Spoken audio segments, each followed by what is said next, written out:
My whole life I always asked myself the question, are aliens real? Do UFOs exist? Is it possible? At the end of this adventure, I would have more questions than I started with, which was pretty much the opposite of what I wanted. But this is a story that twists and turns, and it still continues on to this very second. This is how my story starts.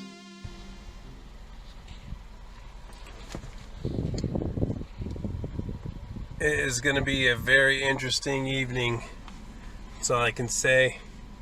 I can't say who I'm here with. I can't say what we're doing. But you'll see. Gentlemen, here I'm filming again. Sam Redfoot. Okay, now this battery's only 3/4 of the way, but one of them I know when I left the house wasn't finished because I left the house so fast. But this is Native Spirits. Sam, can you tell me what that noise was we heard?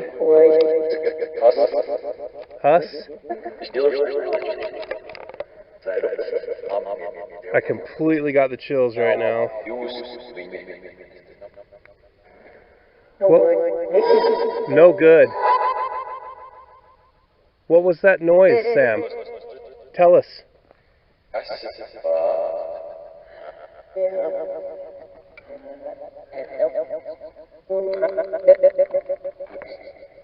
Will you please tell me what that noise was?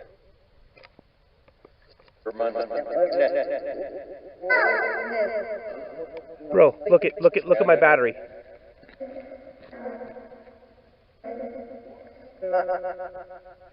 Completely drained. That's 2 batteries, dude.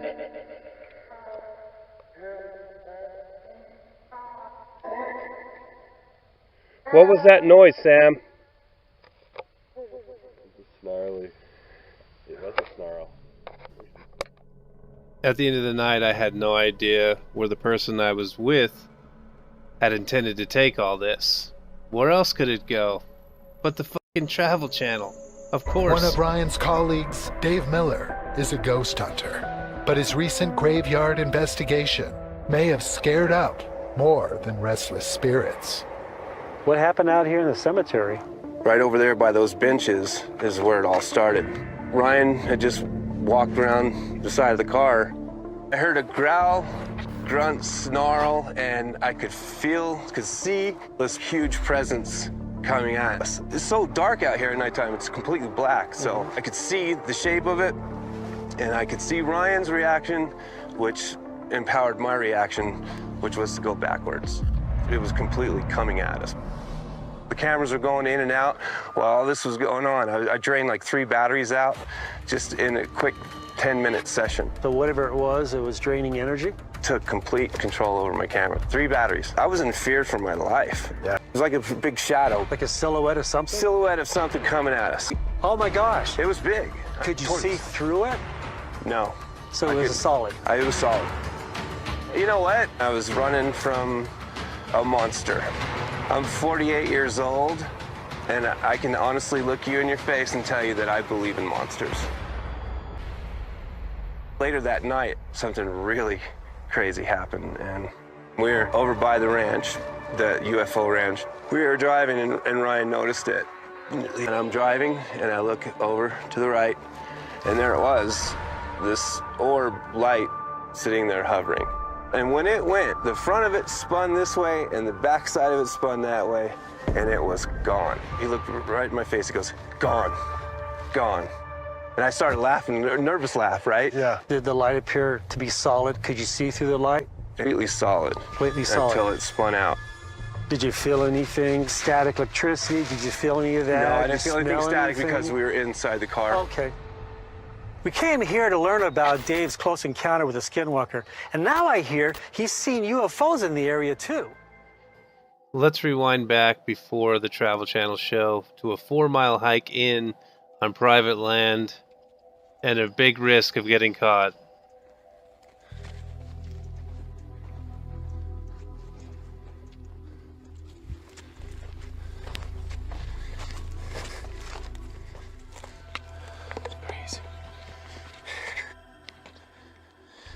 Okay.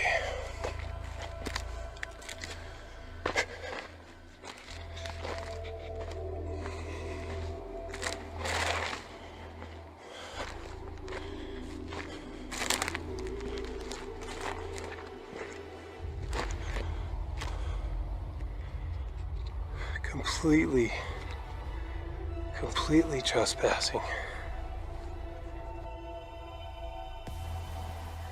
And right over that hill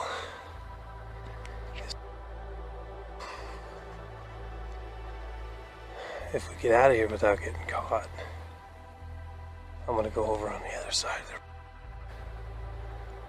and get my drone out and hit it with the drone. But right now we're really close.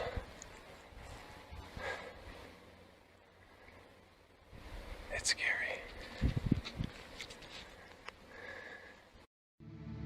As mind-blowing as this following footage is, I still have no idea what it is. It was one of the items used against me in a lawsuit for breaching a non-disclosure agreement.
No matter how much we pretend that we know what we're doing, those times pop up and show us, like a pie to the face, just how unprepared we are to see what we're about to see.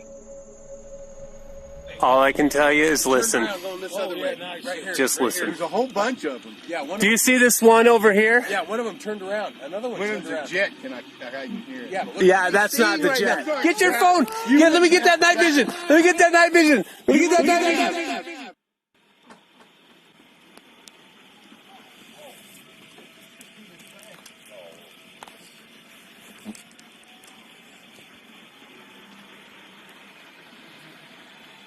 That's heavy. No, I'm good. Thank you, sir. I don't know what's just happened here tonight.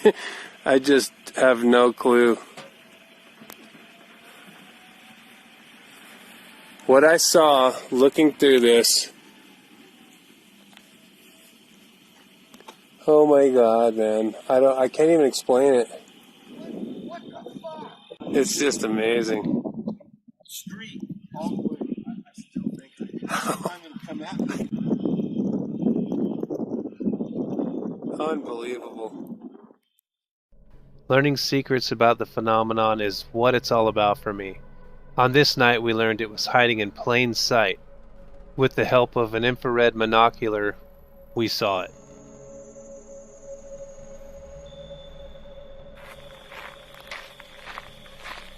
That's not a plane. No. Oh, it don't show. There it goes again. It's flashing. It's so faint.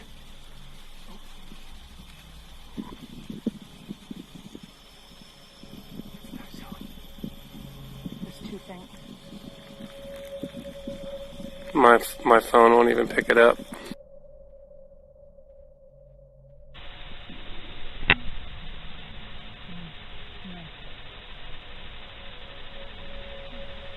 I've got it. I've got it.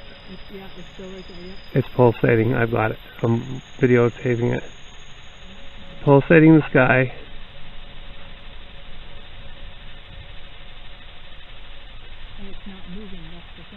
No, it's just kind of glowing there. I have no idea what that is. None. One of the things I want to point out about this footage is that when we noticed this flashing in the sky, we picked it up in our peripheral vision.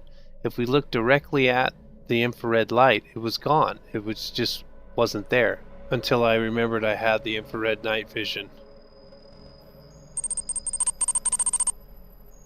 This anomaly was something that really took me by surprise.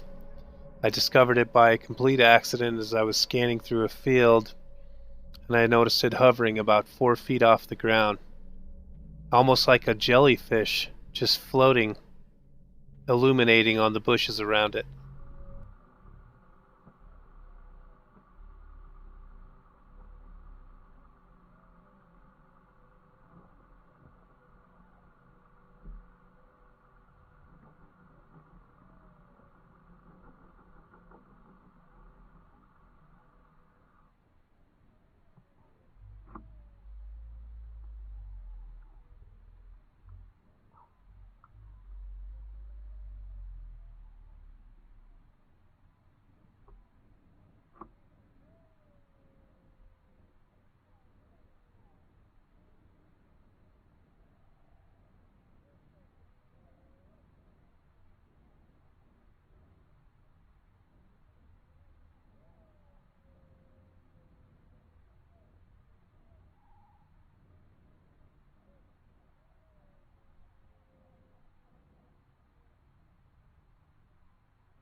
It wasn't long after this that I had signed a non-disclosure agreement.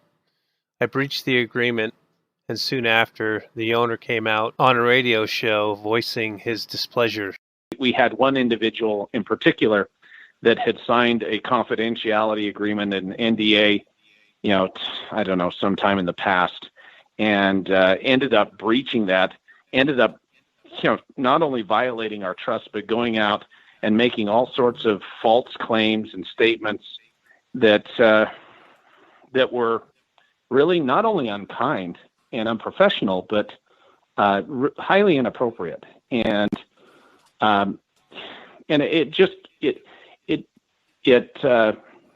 it's unfortunate when one bad actor or one person can really spoil the effort for everyone else involved. I mean, there's a number of old sayings: you're only as strong as your weakest link, and one bad apple ruins the whole bunch, yada yada yada. But I think making sure that we are maintaining a level of professionalism, integrity, and